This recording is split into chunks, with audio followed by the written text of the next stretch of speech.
Halloween party para sa inyong mga anak. Bibigyan po namin kayo ng mga idea kung paano ito gagawing mas makulay, mas masaya, mas exciting.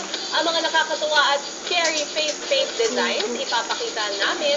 Abangan nyo yung mamaya. Scary. Lahat ng yan ang ibaba sa pagbabalik ng Umagang Kay Ganda. Sa mga Halloween party. Nako, masaya yan. Kaya naman po hindi rin nagpapahuli ang aming mga kasamang mga bagets dito sa studio. Tingnan nyo naman, oh. Nagpapa-face painting na sila ng mga Halloween characters. At cute na cute, oh. Tingnan nyo naman. Ako, Say hi, favorite ko kids! yan. Hello! Hi, hello! Ayan, nag-enjoy ba kayo? Enjoy na enjoy sila. At kasama rin natin ngayong umaga si Charisse at Camille Carino Oo. na punong abala sa Halloween party na ito.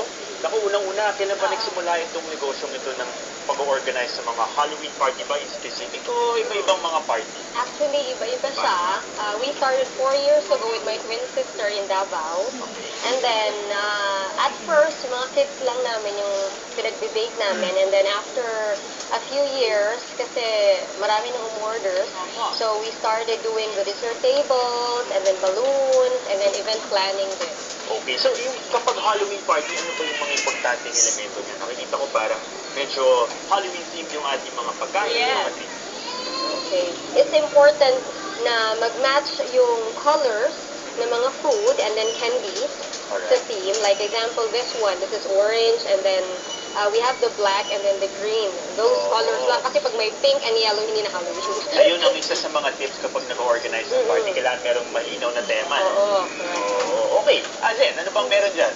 Oo, di ba syempre nabanggit natin kanina, no, bahagi na rin ng mga parties ngayon, yung mga face painting ng mga kids, yung mga in character, oh, ang ating mga kids ngayon, oh, arr!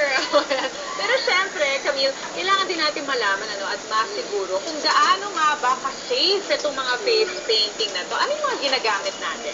For face painting, yung mommies out there, kung balak nila mag-party sa house and then mag-face paint, make sure lang na for face talaga, lalo na sa mga kids. Kasi sensitive pa yung skin yan. Hindi porkat nakalagay na non-toxic yung mga paint is safe na yun. Dapat for face or skin talaga yung mga face Oo. paint. So, hindi ba pwedeng gamitin yung mga, watercolor? Hindi ba pwede yan? Hindi pwede.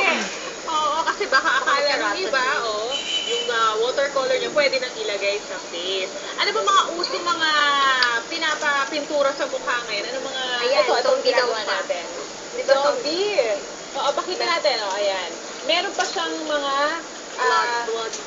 blood na mga tubes na nakaano sa katawan. So, hindi lang face paint, pati yung yung outfit, meron ding costume. Ano yung mga uso? Yan, mga zombies, mga Dracula, witch. So, pagka nagpapaganyan na, paano namin malalaman na safe yung mga ginagamit? Siyempre, yung mga gustong mag-face paint, make sure na babasahin muna nila yung nasa box ng mga paint. Alright. Kung okay ba yun sa mga skin ng mga kids nyo. And also, kahit sa mga adults. Okay. So, nabibili? Oo. Kapag meron ka ng mga natirang mga pagkain, ano ba yung best way para Tama. magamit pa sa ulit? Ano ba yung mga tips nito? Of course, the first thing is lalagay natin sa container, sealed container.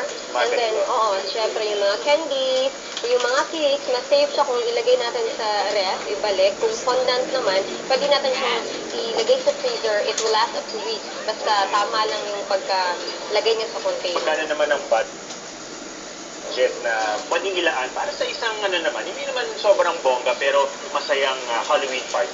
For our Halloween dessert table and face paint, we started with a promo now for 5,000 lang. So makakapag-start ka na ng ganito and Alright. enjoy na yung mga kids. Oo. Camille, so listen, nila kayo makokontak?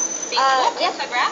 Yes, Facebook, Instagram, Chocolate Bowl PH in Instagram, and then Chocolate Bowl in Facebook. Alright, maraming salamat, Charisse and Camille. Mga sisters, ayan. Magbabalik pa rin po ang Umagang Umagang Kay Kay Ganda. Ganda.